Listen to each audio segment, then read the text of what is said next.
Fala pessoal, aqui Bárbara Espanhol falando para um vídeo que vai ajudar você a se organizar aí com as suas vitaminas, né? Então eu tenho uma dúvida que é praticamente unânime dos pacientes, dos clientes, dos seguidores, que é qual o melhor horário tomar cada vitamina ou cada tipo de suplemento, né? Porque realmente é difícil. Alguns vão ter interação melhor quando estão com alimentos, outros vão ser melhor absorvidos se forem tomados em jejum ou longe das principais refeições, e o mais importante, alguns precisam ser tomados distante um do outro, porque senão eles podem competir entre si. Então vem que eu vou contar para você como se organizar aí com a sua suplementação.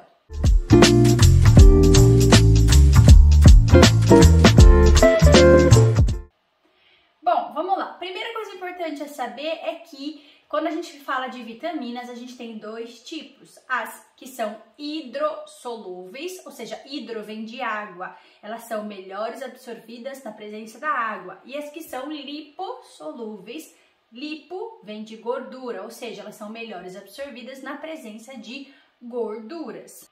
As vitaminas lipossolúveis são A, D, E e K. Então, parte já foi respondido. Se você suplementa a vitamina D, ou vitamina K, ou vitamina A, vitamina E, alguma delas, o melhor horário é que você consuma junto com alguma refeição. Porque a refeição naturalmente tem gordura. Então, por exemplo, no seu café da manhã, seja se você toma um leite, ou se você come um pedaço de queijo, ou se você come um ovo mexido, ou se você faz uma panquequinha e põe um fio de azeite, de alguma forma vai conter a presença de gordura. Nesse horário, por exemplo, eu indico muito que você tome vitamina D. Primeiro, porque ela vai ser melhor absorvida pela presença da gordura do seu café da manhã. Segundo, porque tomar vitamina D de manhã e depois ter contato com a luz do sol, né? Se expor à luz do sol é uma boa para melhorar ainda mais a absorção de vitamina D, ok? Quando nós falamos de vitamina E, vitamina A, vitamina K, pode ser, não precisa necessariamente ser com o café da manhã, pode ser junto com o almoço ou junto com o jantar. Quando eu falo junto, pessoal, não tem problema se é assim, ó, primeiro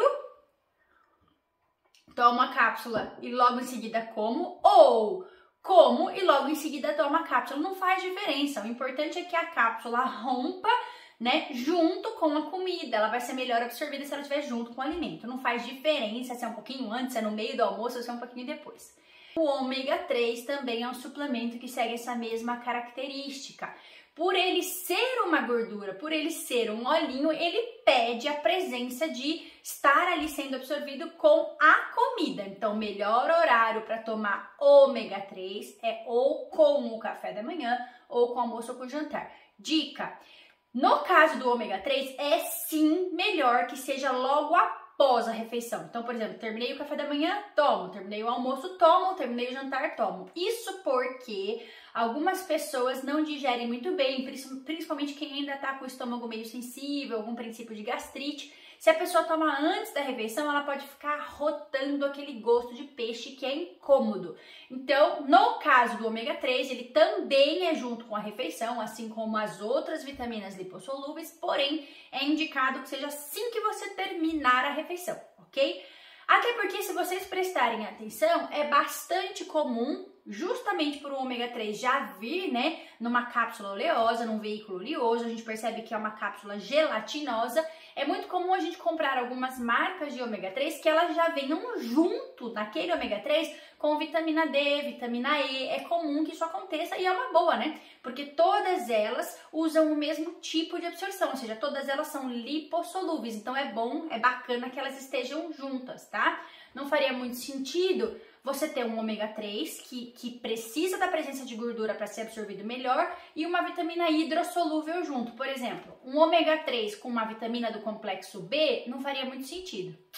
Beleza? Certo? Vitamina A, D, E e K e ômega 3 junto com a comida, junto com a refeição. E o ômega 3 depois da refeição para não ficar rotando peixe, certo? Ok.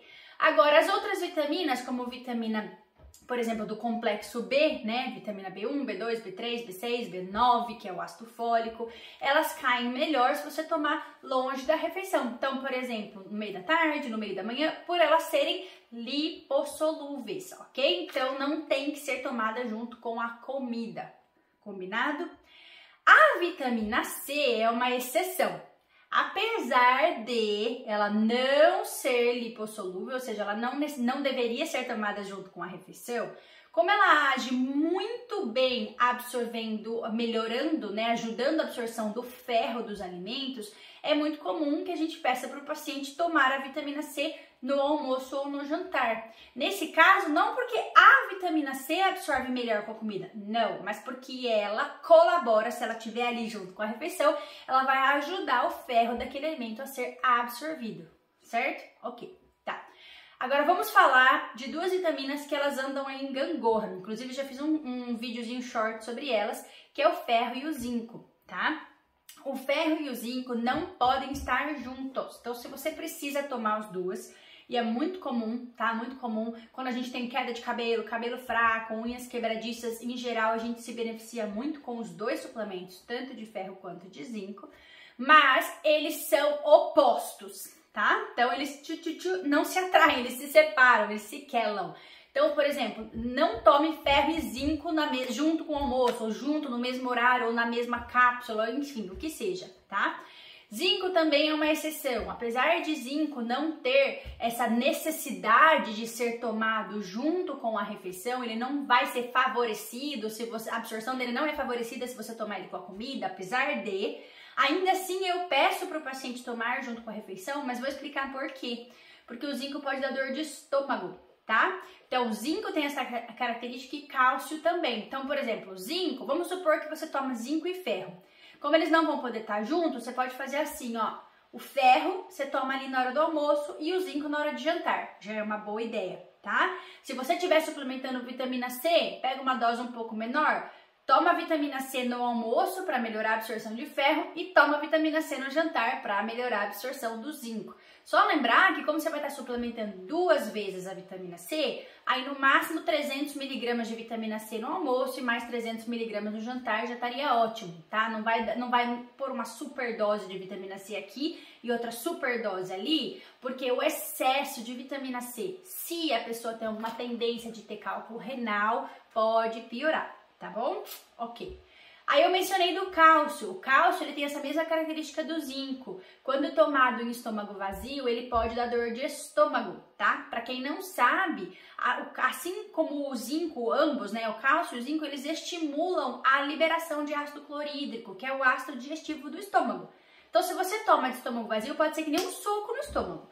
Então, o horário para você tomar cálcio é ou após o café da manhã, ou após um lanchinho da tarde, ou após alguma coisinha que você coma na ceia antes de dormir. Vamos supor que você comeu uma fruta com aveia antes de dormir, aí você toma o cálcio. Então, o cálcio não pode ser estômago vazio, mas também não pode ser com o almoço e com o jantar. Presta atenção, tá? Por quê? Porque o cálcio, ele rouba ferro. Então, por isso que eu falo até para meus pacientes, olha, não pode ficar comendo iogurte, queijo ou derivados de leite junto com a refeição. Nesse vídeo aqui, que eu falo sobre ferritina baixa, eu explico sobre isso. E qual é o motivo? Por que a gente não pode ficar consumindo derivados de leite junto com a refeição? Justamente porque eles têm muito cálcio, e esse cálcio é quelante de ferro, ele vai roubar ferro. Certo? Então, se você por algum motivo precisa suplementar cálcio, seja porque você tem osteoporose, osteopenia, ou até o cálcio muitas vezes é benéfico para as mulheres, para diminuir cólica menstrual. Não sei se você já ouviu falar, mas o cálcio ele age como um relaxante. Então, se você está tendo que tomar cálcio, se foi prescrito para você da maneira correta, dose correta, que seria o cálcio quelado e nunca o carbonato de cálcio, ok? Carbonato de cálcio, ele é ruim, já foi comprovado que ele pode muito mais calcificar as artérias do nosso corpo do que os ossos, então ele é extremamente perigoso, não é legal, não é bem absorvido, judia da microbiota intestinal, então lembrar que cálcio bom é cálcio quelado, tá? Então isso é importante e cuidado com mega dose, tá? É legal que você procure um profissional, mas cálcio tem que ser bem pontuado para não correr risco de dar algum desequilíbrio nessa questão que eu falei de calcificar mais as artérias do que os ossos, tá? Então cuidado com cálcio. Mas cálcio tem que ser sim depois de alguma coisa que você comeu, mas nunca pode ser com o almoço e com o jantar. Porque se você parar para pensar, a refeição que mais te fornece ferro é o almoço e o jantar. Da onde que tá o ferro do seu almoço e do seu jantar? No feijão, no brócolis, na couve, na sardinha, na carne, tá? Então, esse ferro precisa ser preservado. Então, não consuma cálcio no almoço ou no jantar. Então, o cálcio seria ou pós-café da manhã, ou pós-lanche da tarde, ou pós alguma coisa que você coma na ceia. Certo? Ok. O que mais? O que mais que hoje é muito popular quando a gente fala em suplemento? 2. Um é o magnésio e outro é a cúrcuma, tá? Como o magnésio tem uma ação relaxante, não é uma obrigatoriedade, ok? Tem gente que toma magnésio ao acordar, tem gente que toma magnésio para atividade física, aí começa a abrir muito leque, vai depender do tipo do magnésio. Se você tá tomando magnésio treonato, se você tá tomando magnésio quelado, para que você quer. Mas em geral, eu posso dizer que 95% pelo menos dos meus pacientes, a gente prescreve o magnésio como um relaxante. Seja para a pessoa dormir melhor, seja para relaxar a mandíbula e a pessoa não ter bruxismo, seja para ajudar a relaxar as artérias e a pessoa não ter hipertensão arterial, ou diminuir a hipertensão que a pessoa já tem, tá? Ou evitar cãibra. Então, em geral, a gente usa magnésio como um relaxante. Então, eu, Bárbara, gosto de aproveitar essa ação relaxante do magnésio e colocar ele antes de dormir, que daí já ajuda no sono. Mas não quer dizer que você não possa tomar o magnésio para outro fim. Então, vamos supor, se você tem um nutricionista ou um médico que falou, olha, eu vou passar no teu caso o magnésio treonato, porque ele vai ajudar você a ter melhor memória e cognição. Então, ele passou durante o dia, por exemplo, não está errado. Deu para entender, tá? Só lembrar que magnésio não tem relação com comida, então não é para tomar magnésio com almoço, jantar, é de barriga vazia mesmo. Mas se você quiser um magnésio com ação relaxante, eu sugiro de 250 a 400 miligramas de magnésio. Eu gosto muito do quelado, né, que tem absorção melhor, antes de dormir. Ok? Tá, beleza. E por último, mas não menos importante, a cúrcuma. A cúrcuma, para quem que a gente tem usado a cúrcuma, para quem não conhece? Inclusive eu pus nesse vídeo aqui, ó, não é só ela, mas ela tá ali na lista do top 10 dos alimentos, dos suplementos que são anti-inflamatórios, tá? Lembrando, gente, que pode usar na comida, pode comprar, para quem não conhece, essa daqui, ó, é a raiz dela, né, parece o gengibre, e você pode ralar para fazer um chá ou para pôr na refeição. Mas suponhamos que você já tenha comprado o suplemento. Vamos às dicas. Primeiro, precisa ser dessa maneira que tá aqui, tá? Precisa ter padronização dos curcuminoides para garantir que esse princípio ativo, ou seja, os curcuminoides, faça a ação anti-inflamatória que a cúrcuma deve fazer. Então não compre qualquer uma, tem que ter essa padronização de curcuminoides. E o legal é que venha, como eu coloquei aqui, junto com piperina, que é a pimenta preta, porque um ajuda muito na absorção do outro. Então a cúrcuma, junto com a pimenta preta, ela é muito mais potencializada, a ação dela funciona melhor, tá? E aí eu sugiro que vocês tomem logo que terminar uma das refeições. Então pode ser, por exemplo, logo depois do café da manhã ou um pouquinho depois do almoço, não tem problema nenhum. Mas uma dica fundamental, se você tem anemia crônica, anemia ferropriva, o que é anemia ferropriva? Né? Já tem vários vídeos aqui sobre isso, sobre ferritina baixa. É uma anemia onde o seu ferro, né, sua ferritina, seu estoque de ferro está sempre baixinho. Qual é o ideal? Para as mulheres, a sua ferritina tem que ser pelo menos 70.